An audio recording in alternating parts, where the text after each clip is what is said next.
Good afternoon, everyone. My name is Nikita, and today I'm telling you guys about the world of graphs.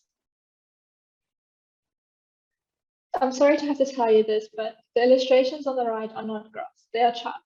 But the illustration on the left is a graph. Charts are very useful for visualizations, and graphs are very useful for storing and analyzing data. So for example, a graph can store information about a person, such as their name, phone number, etc., as well as the relationship that the nodes may have with other people and objects, such as who they are married to or live with, the type of car they drive, etc. Whereas a chart can only plot and display information, such as a bar chart with the frequency of the age group on the y-axis and the age ranges on the x-axis. The information in this chart, however, cannot be assigned again later in the future. So what is a graph and a graph database then? A graph is composed of two elements, a node and a relationship. From our example in the previous slide, the node would be the person and the relationship would be drives that connects to another type of node, namely car. And a graph database is an online database management system with create, read, update, and delete, your typical CRUD operations working on a graph data model. The data model for a graph database is also significantly simpler and more expressive than those of relational or other NoSQL databases. There are many different graphing languages and ID options, such as Neo4j, TigerGraph, Amazon Neptune, IBM Graph, and ArangoDB if you're wanting to create your own graph database. However, Neo4j is the most documented and has the largest community. An important fact to remember for later is that Neo4j uses Cypher as its graph query language. It is important to know that it is not always best to use a graph database over another kind of database. So let's look at some questions that you could ask yourself to determine if you should use a graph database or a SQL database. Graph databases excel for apps that explore many-to-many relationships. Some questions you can ask yourself are, is the data highly connected? If connections within the data are not the primary focus, then a graph database is probably not the best fit. Secondly, is retrieving the data more important than storing it? Graph databases are optimized for graph retrieval. Thus, if you only store data for the sake of logging interactions and you don't intend to analyze it later, then a graph database isn't particularly helpful. And lastly, does the data model change often? If the data model is inconsistent and demands frequent changes, then using a graph database is the way to go. Some of the advantages of using a graph database include performance. Graph database improve performance by several orders of magnitude. Performance stays constant even as your data grows year over year. Next, we have flexibility. Rather than exhaustively modeling a domain ahead of time, data teams can add to existing graph structures without endangering current functionality. And lastly, there is agility. Developing with graph databases aligns perfectly with today's agile, test-driven development practices, allowing graph databases to evolve in step with the rest of application and any changing business requirements. Uses for graph databases include social networks. Companies such as Facebook or Twitter would be interested in these types of graphs.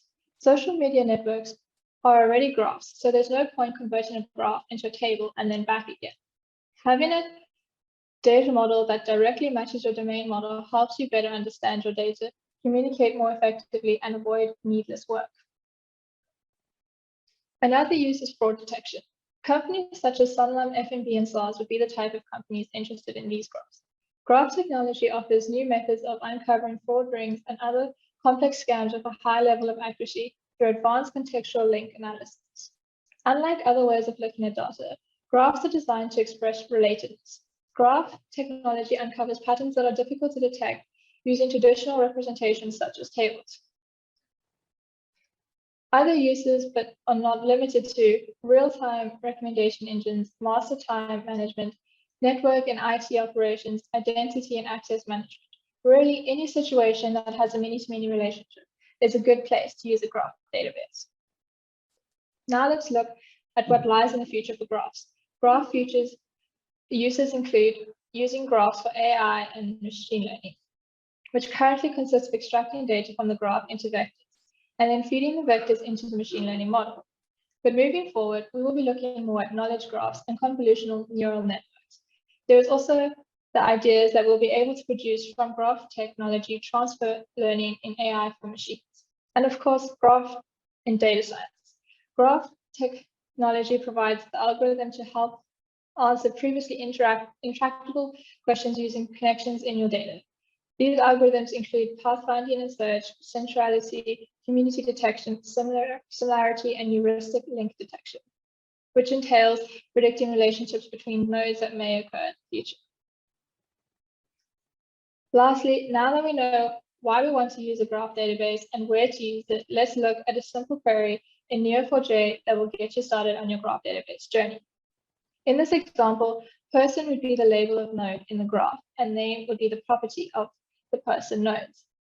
Now, this query will find a relationship between Dan and someone he loves. To do this, we specify the name of the person Dan that we are looking for and the relationship type loves that we are looking for, and then ask Cypher to return the node or nodes for which these conditions are satisfied. As we can see, the query is much simpler than a similar query that we would have to write in SQL, which would require joins and a number of lines of code to achieve what Cypher was able to achieve in one line of code. Now, to demonstrate in Neo4j some of these queries, I have prepared a graph database with actors as well as movies that they've acted in.